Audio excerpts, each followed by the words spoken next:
दिल्ली शराब नीति भ्रष्टाचार मामले में मनोज सिसोदिया की जमानत याचिका पर आज एक बार फिर सुप्रीम कोर्ट में सुनवाई हुई।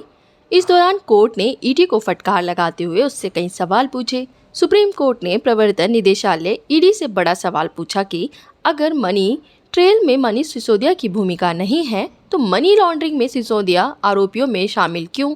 सुप्रीम कोर्ट ने कहा कि मनी लॉन्ड्रिंग अलग से कानून है, आपको साबित करना होगा कि सिसोदिया केस प्रॉपर्टी में शामिल रहे हैं।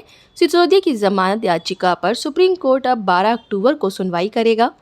जस्टिस संजीव खन्ना ने जांच एजेंसियों से पूछा कि सरकारी गवाह के बयान पर कैसे भरोसा करेंगे।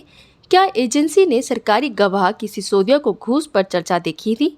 क्या ये बयान कानून में स्वीकार्य होगा? क्या ये कहीं सुनी बात नहीं है? सुप्रीम कोर्ट ने जांच एजेंसियों से कहा कि यह एक अनुमान है, लेकिन केस में सब कुछ सबूतों पर आधारित होना चाहिए, वरना ये केस 2 मिनट में ही गिर जाएगा। जस्टिस संजीव खन्ना ने ये भी कहा कि कभी कभी नौकरशाह कुछ ना कुछ बना देते हैं, कभी कभी राजनीतिक कार्यकारी कह सकते हैं कि कृपया इसे इस तरह से तैयार करें। उन्होंने कहा कि राजनीतिक कार्यकारी एक नोट भेजकर कह देते हैं कि ये वैसा नहीं है जैसा हम चाहते थे। ईडी ने कहा कि नई शराब नीति कुछ लोगों को लाभ पहुंचाने के उद्देश्य से बनाई गई।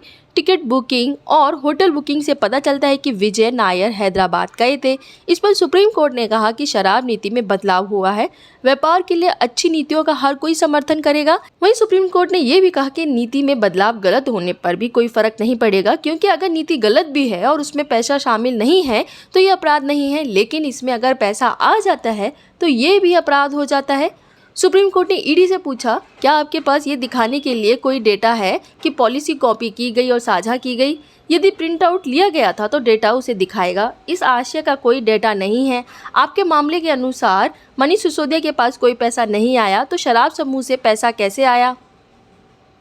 दिल्ली एक्साइज पॉलिसी को लेकर सुप्रीम कोर्ट ने ईडी पर सवाल की बौछार की। जस्टिस संजीव खन्ना ने पूछा, इस केस में सबूत कहाँ है? मनी ट्रेल को साबित करना जरूरी है। एजेंसी सबूत दे कि शराब लॉबी से पैसा कैसे आरोपियों तक पहुंचा, ये पैसा किस रूट से दिया गया। आपका केस आरोपी दिनेश अरोड़ा के बयानों के इर्द गिर्द है, इसलिए वह सरकारी गवाह बन गया। दूसरा आरोपी भी सरकारी गवाह बन गया। सुप्रीम कोर्ट ने पूछा कि सीबीआई चार्जशीट में आप कहते हैं कि 100 करोड़ दिए गए, वहीं ईडी ने इसे 33 करोड़ बताया। ये रुपए कहाँ और किस तरीके से दिए गए, ये चेन साबित करनी होगी। आपके पास दिनेश अरोड़ा के बयानों के अलावा शायद ही कुछ है। वहीं जस्टिस खन्ना ने कहा कि पैसा सिसोदिया के पास नहीं जा रहा है। यदि ये एक ऐसी कंपनी है जिसके साथ वे शामिल हैं तो उनकी परोक्ष देनदारी बनती है, अन्यथा अभियोजन लड़खड़ा जाता है। मनी लॉन्ड्रिंग पूरी तरह से एक अलग अपराध है। हमें दिखाना होगा कि उस संपत्ति पर उनका कब्जा है। आपको प्रावधान है कि सटीक शब्दों पर जाना होगा और दिखाना होगा कि आप उसे कैसे लाएंगे। कानून में इसे एक निजी शिकायत माना जाता है। सुप्रीम कोर्ट ने सवाल किया कि पैसा किसी और को मिला, उसका इस्तेमाल भी किसी दूसरे ने किया। सिसोदिया के पास कभी पैसा नहीं आया।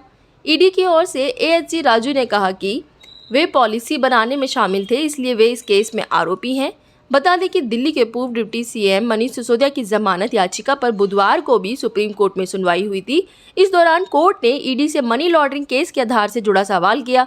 अदालत ने पूछा कि पीएमएलए के तहत शराब नीति से एक राजनीतिक पार्टी को फायदा पहुंचा, तो फिर उन्होंने पार्टी इस केस में शामिल क्यों नहीं की।